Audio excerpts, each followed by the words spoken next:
Hey guys, so welcome back to another Knockouts video. This one is going to be our body edition, and as you saw in the intro, they bloody work. They really hurt. They do the job. So again, just like in the first video, we're going to talk about sort of the areas that you want to target if you did want to get a knockout to the body, and what kind of techniques you could do if if you want to get a knockout. What techniques are the most effective?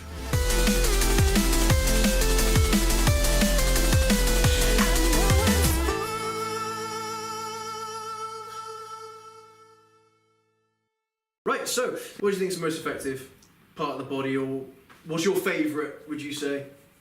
I would say my favourite is just the sort of under the ribs, just because I've done it to people and I've had it done to me, and it's not very nice. I feel like it's probably one of the easiest, and it's one of them.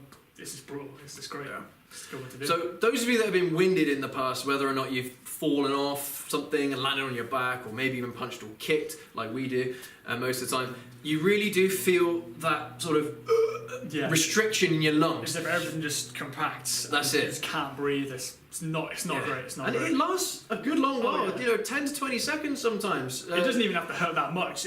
All it takes is your lungs just to give out on you after you've been hit good, and that's it. Yeah, you're done. You just can't breathe.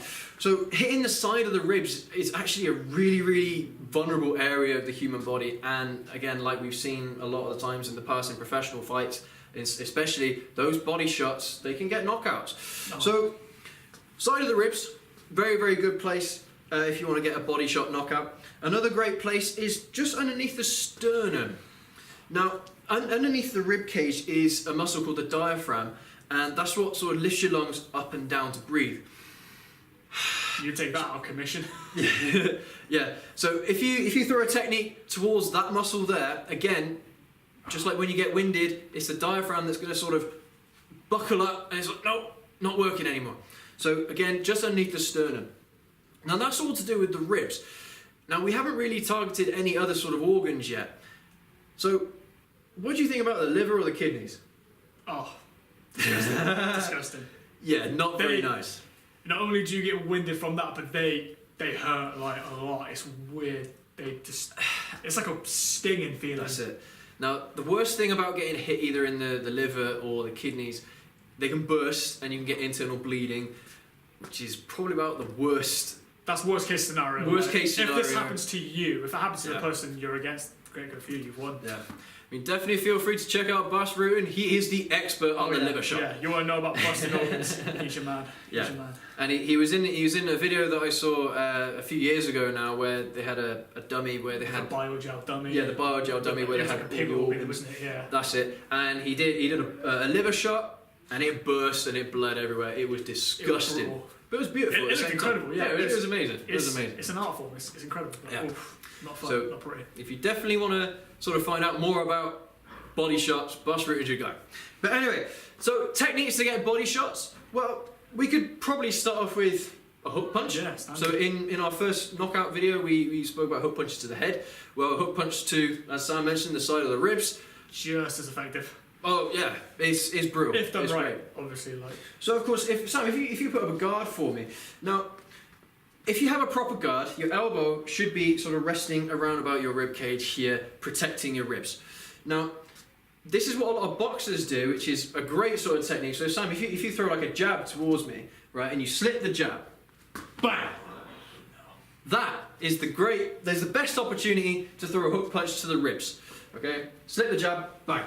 Right there, like that. Another thing you said is a lot of time I see boxers doing this one that I think is brilliant is they'll sort of bait the opponent. So if it's against like a left hand or whatever, what they'll do is they'll do jabs like that to the face, and then what they'll do they'll lift their hands up, and then they do 1, 2, and then they just go round like that. And it's incredible. I've seen people just end from there, and some of them don't realize they hit that hard, but it's just Well, in the UFC, you see some fights in slow motion, and they have the body shot, and the ripple. That's it. You see the ripple. You see sometimes the ribs breaking on impact. It's weird because you see how sort of deep in the punch goes. You don't see it in normal motion, but in slow motion, you really see it proper push and like them sort of kill over. It's nasty.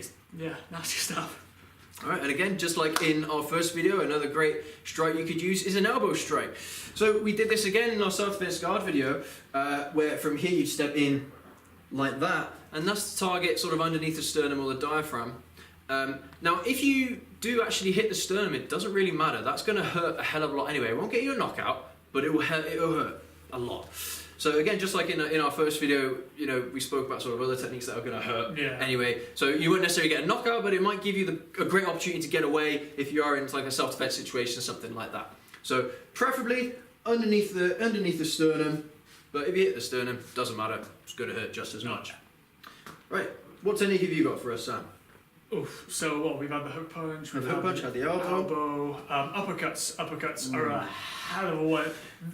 What I like about uppercuts is they can just be straight into the stomach as well, because they dig. They like what I love with uppercuts, sort of just directly under the ribs is like you can have a hook punch on the rib or maybe just under, but uppercuts they go under and they dig straight in. Well, they almost go straight to your heart, don't they? And if not even that, it feels like it's pushing your ribs upward. That is just even not the ribs, like even just the stomach, right? Just an uppercut to the stomach will wind you. Well, the same areas as the elbow before, you sort of the diaphragm. With an uppercut, it's actually easier to aim underneath that area. Bang!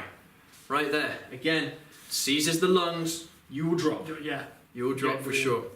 Now we mentioned the hook punch earlier, go into the side of the ribs. The hook punch is probably the best punch to use to the kidneys or the liver as well. Because it's good, it gets around. It gets around. Uppercut as well, you could probably use dependent on where your opponent is. So for example, if your opponent is sort of, if you turn our face that way for me, okay, and you're here, bang, uppercut is probably the best sort of technique to use rather than... It's also quite good as well when you demonstrated earlier, when you sort of like duck in under a punch, you know, you get either up or hook right around. That's it, yeah. If you can find a way to get in and around your opponent, then... Well, there's all sorts of sort of vulnerable areas there. If you can sort of slip that first jab, bang, there's all sorts of areas you can target from there, and that's a lot of the time, that's where people can get their knockouts from if they're using punches. But what about legs? So, we got a knee strike. Now, a knee strike can target sternum, the ribs, the stomach, almost anywhere. Okay? If you ever get hit with a knee strike to the body, well, you've got to be pretty unlucky to get a knee strike to the head. Yeah. But you get a knee strike to the body, it's going to really friggin' hurt. It sucks. It's not fun. It's really not nice. So you're having a bad time either way, really. Yeah, I mean, you could just have a guard up like this and then throw a knee strike there like that if you wanted to. I mean, if you want to go sort of Thai boxers on their ass, then of course you just grab them around the neck like that, smack them there like that, you know, ribs. You could add a jump in there just for good measure. Yeah. So knee strike. Now, just whilst we're on the subject of sort of kicking in the legs, there's one that I got you with, and that was a roundhouse kick. Oh, don't even. Not necessarily recommended for self-defense, but if you're in competition fighting, a roundhouse kick actually just underneath the ribs, you can catch it pretty good. It's going to knock someone out. Well, that's the thing as well. When you did it, it didn't even hurt. It just caused everything to stop. So I was like, I just had to kill over because my body wasn't having any of it. Yeah, and it sucked. Again, it was horrible. That's it. It's just the shock factor again, isn't it? A lot of these shots, well, apart from maybe the liver and the kidneys, they don't necessarily hurt, but the shock factor is the thing that drops you. You can't breathe. You just can't breathe. Feel free to YouTube it. Feel free to Google it. You know, body shot knockouts. There are millions of them. That's just KO, TKO, whatever. You just you stop dead in your tracks. They're horrible. I mean, okay, there are some videos where the TKO is to the head, but the first shot they did was always to the body. Then they followed it up with the head. Yeah. So again, body shots can be just as effective as headshots when it comes to knockouts. Of course, as always, if you get it right and if you practice timing, precision, as we said in the first video as well. But is there any more techniques that we could sort of throw in there? Maybe some honourable mentions, maybe. I mean, well, like you said, with kicks, I guess, but it's quite. I mean, anything you could like front kick with if you get someone with your heel. Oh yeah, push kick or a front kick with the heel. That's a killer. Like because again, sternum. Just there. Yeah, just in the bottom of the ribs. I mean, you'd have to be pretty lucky with that one, but still, it would hurt. It would hurt nonetheless. I mean, of course, that's why they call it a push kick, to sort of push people away.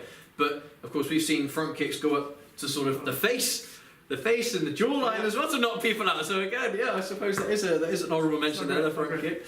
I mean, again, going back to Bas Rutten as well, the palm heel strikes. He loves throwing palm heel strikes. He's thrown palm heel strikes to the body. So many knockouts of those, man. Yeah. So again, you could also use a palm heel strike. So those are our honourable mentions. But try and stick to those sort of 3, 4 techniques, practice those ones. Yeah. And practice. Like, Yeah, just please, always. I can't emphasize that enough. Like, always. too many people, they watch the videos and think, yeah, I know what to do now, I can do it.